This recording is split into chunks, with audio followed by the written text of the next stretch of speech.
लोग स्टार्ट करेंगे केमिस्ट्री। आज केमिस्ट्री में chapter two dilute solution and colligative properties. School examination में 5 मार्क्स का ये चैप्टर है, जिसमें से 3 मार्क्स न्यूमेरिकल्स के लिए और 2 मार्क्स जनरली थ्योरी के लिए होते हैं। चैप्टर में क्या है, पहले ये ज़रा समझ लें कि चैप्टर का स्ट्रक्चर क्या है। तो चैप्टर के स्ट्रक्चर में पहला पार्ट है units used for measuring concentration, और दूसरा पार्ट है टाइप ऑफ सॉल्यूशन। ये बड़ा पार्ट है, इसको आगे हम लोग समझेंगे, बट पहले इस पार्ट पे आते हैं। Units used for measuring concentration. Concentration मतलब क्या कि किसी सॉल्यूशन के बारे में बात की जा रही है। सॉल्यूशन में कितना सॉल्यूट मौजूद है in a given amount of solvent, कितना सॉल्यूट मौजूद है in a given amount of solvent. मतलब ये साधारण भाषा में कहें तो अगर ज़्यादा सॉल्यूट मौजूद है कम सॉल्वेंट में तो कहेंगे वो मोर कंसंट्रेटेड है, या फिर ये भी कहा जा सकता है कि अगर बहुत ज़्यादा सॉल्वेंट मौजूद है और सॉल्यूट काफ़ी कम है तो ऐसे सॉल्यूशन को हम लोग कहेंगे कि वो बहुत डाइल्यूट है।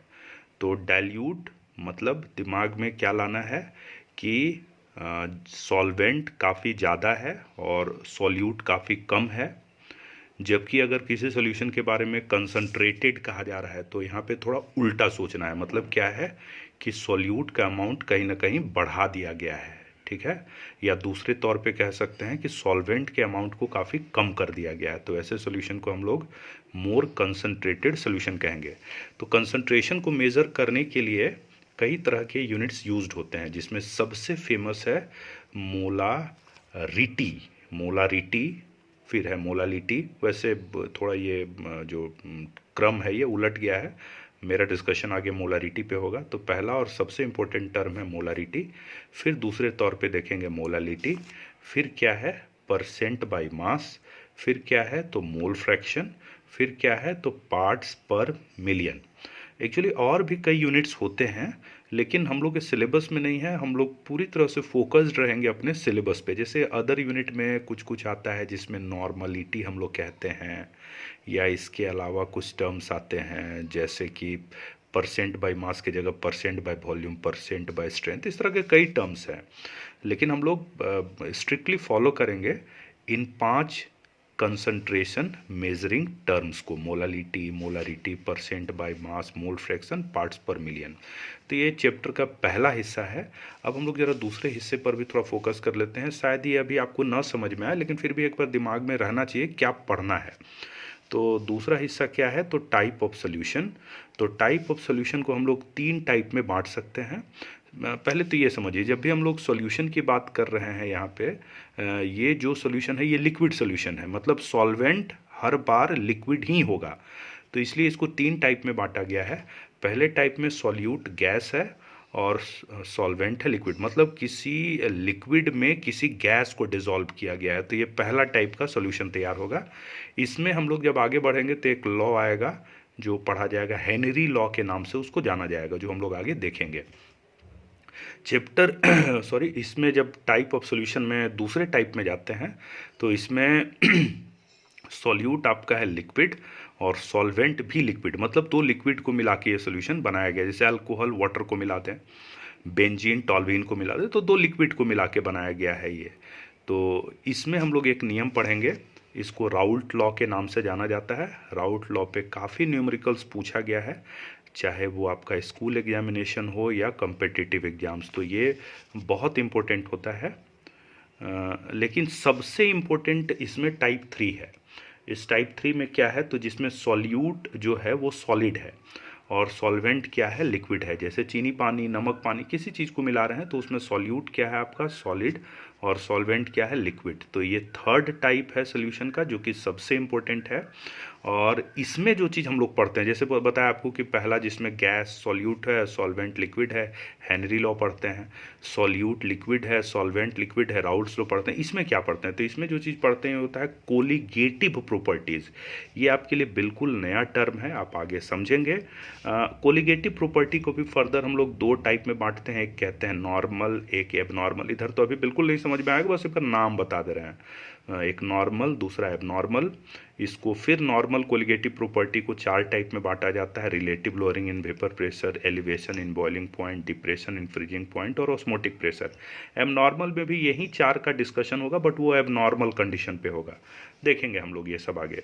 लेकिन अभी फ़िलहाल हम लोग पूरी तरह से फोकस करेंगे कंसंट्रेशन को मेज़र करने वाले डिफरेंट यूनिट्स में, और वहाँ हम लोग शुरुआत करेंगे मोलारिटी के साथ, मोलारिटी, फिर मोलालिटी में जाएंगे। तो हम लोग स्टार्ट कर रहे हैं क्या चीज़, तो ये है मोलारिटी। मोलारिटी ये 11th क्लास में आप ऑलरेडी पढ़ चुके हैं मोलारिटी क्या होता है, लेकिन हम लोग फिर से यहाँ पे देखेंगे।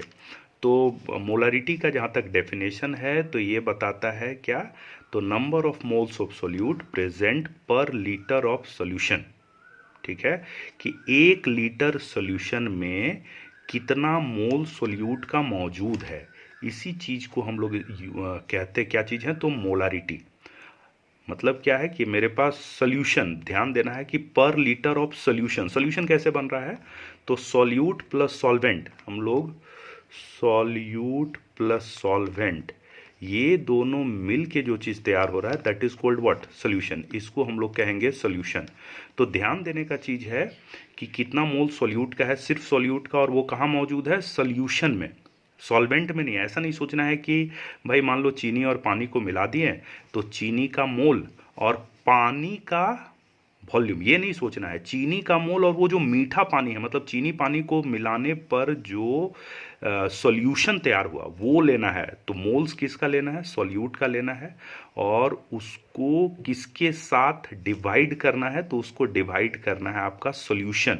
जैसे नमक पानी मिला दिए तो मेरा सॉल्यूट क्या हो गया, नमक हो गया, और सॉल्यूशन क्या हुआ, पानी सॉल्यूशन नहीं है, जो खारा पानी है वो सॉल्यूशन है। तो मोल्स ऑफ सॉल्यूट प्रेजेंट पर litre of solution is called molarity. तो मोलारिटी के लिए मेरे पास रिजल्ट क्या हो जाएगा, number of moles of solute divided by volume of solution in litre. चीनी पानी मिला रहे हैं तो यहाँ पर क्या आएगा, चीनी का मोल, और यहाँ पर क्या आएगा, वो जो मीठा पानी है उसका वॉल्यूम, वो भी किस यूनिट में, लीटर्स में। ये ध्यान देना है, ये मिलीलीटर में क्वेश्चंस में दिया होगा वो नहीं, हमेशा लीटर्स में लेना है। तो फार्मूला के तौर पे ऐसे रिप्रेजेंटेशन होगा अपना क्या, तो molarity is equal to number of moles by volume of solution in litre. कई बार ये भी यूज़फुल होता है कि हम लोग को कई बार मोल निकालना होता है मोलारिटी और वॉल्यूम से, तो क्रॉस मल्टीप्लाई करके आप मोलारिटी और वॉल्यूम को मल्टीप्लाई करके सोल्यूट के मोल को आप कैलकुलेट कर सकते हैं।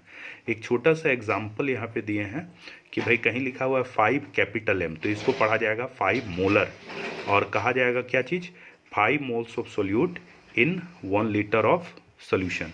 पर लीटर ऑफ सोल्यूशन में कितना मोल सोल्यूट का मौजूद है इज कॉल्ड मोलारिटी। तो यहाँ पर वर्ड आ रहा है मोल्स ऑफ सोल्यूट। तो मोल्स तो आप जानते होंगे, उम्मीद करते हैं, लेकिन शायद अगर आपके दिमाग से उतर गया हो तो आपको मोल्स कैलकुलेशन तो आना ही चाहिए। तो फार्मूला यहाँ पे एक बार फिर से हम लिख दिए हैं। नंबर ऑफ मोल्स कैसे निकालते हैं, तो पहला तरीका होगा नंबर ऑफ मोल्स को निकालने का कि जिसका भी मोल निकालना है उसका मास लेना होगा किस यूनिट में, ग्राम यूनिट में। किलोग्राम या मिलीग्राम कुछ भी दिया तो पहले उसको ग्राम यूनिट में बदलिए और उसको उस सब्सटेंस के मोलर मास से डिवाइड कर दीजिए, तो उसका नंबर ऑफ मोल्स निकल जाएगा।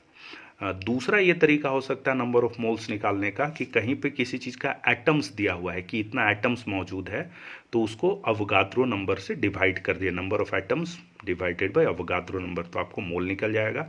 अवोगाद्रो नंबर उम्मीद है जानते होंगे 6.022 इंटू 10⁻23।